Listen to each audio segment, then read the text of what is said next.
What? Take two. Take two.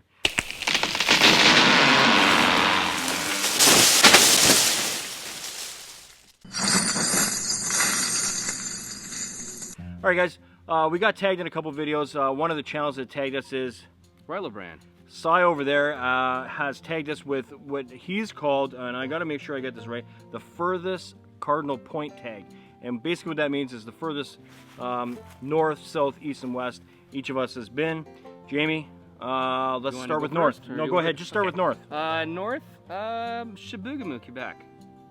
Yeah, North Quebec. Why were you there? I was up there actually. At the time, I was delivering boats because I used to deliver boats way back when I was young. And yeah, Chibougamau, cool. Northern Quebec. My furthest place north is Moosonee, Ontario. I was there on a train ride when I was a youngster, and I think basically it was kind of a touristy thing with the family up to Moosonee, which is on the shores of Hudson's Bay. So that's pretty cool. Yeah. Yeah. Furthest south. Do you want to go west first? I know I threw it around you. Okay. Furthest south. St. Martin Island. Anybody that knows me, I go to the Caribbean as much as possible. I've been to many places down the Caribbean. St. Martin is just southeast of the Dominican, and it's somewhere that I like to go in the winter. I've been down there to do deep sea fishing as well. Love deep sea fishing. So yeah, it's something I try to do every winter if we can. All right, for me, further south is Florida. I've been to multiple places in Florida, but most often Cocoa Beach, Florida, Orlando, and St. Petersburg. Most often was to go to Disney World, as well as both my kids played competitive baseball. My son still does, and that's one of the reasons why we were down there pretty much every year. So that's further south for me. East. I think you said Nova Scotia. Yeah, Nova Scotia, yeah. I've been out to Nova Scotia, and actually I'm planning a trip right now, actually, for possibly next summer. I'd like to get out to Newfoundland. That's still one bucket list item for myself, and my wife and I plan on going out to Newfoundland, hopefully with a little bit of a group there next summer. That'd be great. Yeah, actually a good friend of mine that lives in Barrie, actually, he's from Newfoundland, so there's kind of a, you know, there's a lot of people from Newfoundland in Ontario, and they mostly came here to work, and they're fantastic people. But and he's got relatives that live there, which is kind of a bonus, right? So whenever you're going into a new place for the first time, for myself, when you have somebody from that area, it definitely helps with planning and where to go, right? The hot spots, because if you're a new person going to a certain area, you don't know these little hot spots that you really need to visit and see, right? You might get a free place to stay. Maybe, or yeah, maybe I'll get to kiss the cod, right? Yeah. For myself, the first Spit it out. For myself, the furthest east I've been is Saguenay, Quebec, formerly known as Chicoutimi. I was there for my daughter's baseball. What an amazing place to go to, a fantastic community. Actually, all of Quebec is just like an amazing place, wonderful. Enjoyed it, not far from Newfoundland actually. When you're there, you can actually go whale seeing. Well, I don't know what you call that. Whale watching? Whale watching. Yeah, whale seeing. Whale seeing. I seen a whale. Actually, whale watching, yeah. Yeah. So anyways, that's furthest east I've been. And finally, furthest west, Jamie. Vancouver. I've been out to Vancouver. I was very young at the time, though. I went with my mom and dad. So you've basically been from one end of the country. I've been point to point in Canada. I was very young, so it's hard for me to remember everything. There is bits and pieces I do remember, but I definitely would love to get back out to Vancouver again. For me, furthest west is Thunder Bay, which was actually only a few weeks ago yeah. when we went up to Woodland Caribou to go camping and fishing. So I have to interject here.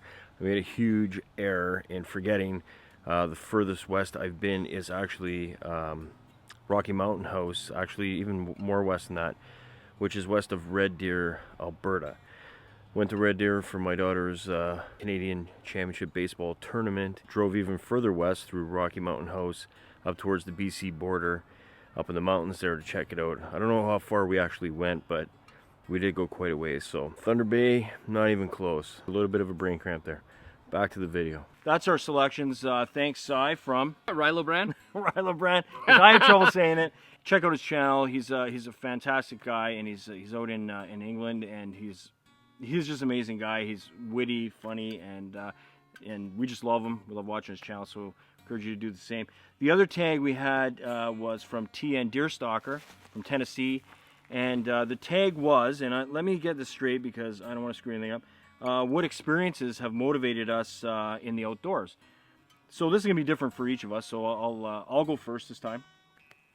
Basically for me, biggest influence or reason or motivation would be my grandfather, who when I was young was very instrumental in making sure that I had time out in the outdoors and doing some fishing and hunting and camping and all that stuff. And there's nothing more that I enjoyed than my 2 weeks in the summer of spending time at my grandfather's camp, aside from all the weekends that I would go out there. And it was a huge influence, and basically the little I know, or the lot I know about the outdoors, depending on how you look at it, is all based on what my grandfather taught me and the experience I had just hanging out with him. So feel very privileged that I had that opportunity, and he's a huge influence, and he has been. Of course, he's been passed away for 20 years now, and I still remember all the experiences and a lot of the experiences that we did together. And I think you'll find out when Jamie answers this, because I'm pretty sure I know where he's going to go. We are all influenced at a young age by certain people in our lives, and my grandfather Lionel was a huge influence on me. Yeah, I'll try to hold this together because it's hard for me because I'm still emotional about it. I lost my father, a little over a year ago, and it's hard because I grew up idolizing the guy. He took me everywhere. We did a lot of outdoor stuff. We did a lot of ice fishing, hunting. It was just, we went outdoors, and it's hard because I miss him a lot. And I try to pass the same thing on to my son. And it got, literally I was fishing and learning how to fish at a very young age. We're talking 4 or 5 years old, I was there. And it's amazing the stuff that you remember. And when that person's gone, it's just, you try to reflect on it, and I'll catch myself a lot of times where I'll be fishing and I start remembering different moments. But yeah, he was a huge influence on me, huge influence. This is awesome when I get to spend time with one of my best friends, Doug, and we go out and we have a lot of good laughs, and this is a lot of fun for us. So yeah. All right, so that's the 2 people that tagged us. We appreciate the tag. We want to share a little bit of that, our feelings about those things, to other people. Generally with the tags, we're supposed to tag other channels. We're not going to do that. We're just going to say if you want to take up the tag or any one of the other or both, go ahead. We'd be happy to hear your responses to the tags as well. But we're not going to tag anybody specifically. All right, so that's it. Thanks for watching. PTLOutdoors.com, Instagram, Facebook, Twitter. I am on Instagram now. Oh yeah, I'll link Jamie's Instagram account. I'm not good at when it comes to He's electronics. Terrible, but I am terrible, but Jamie Phillips 806. There you go. I'll link in the description below. Awesome. And thanks for watching, guys. Take care. Thanks, guys.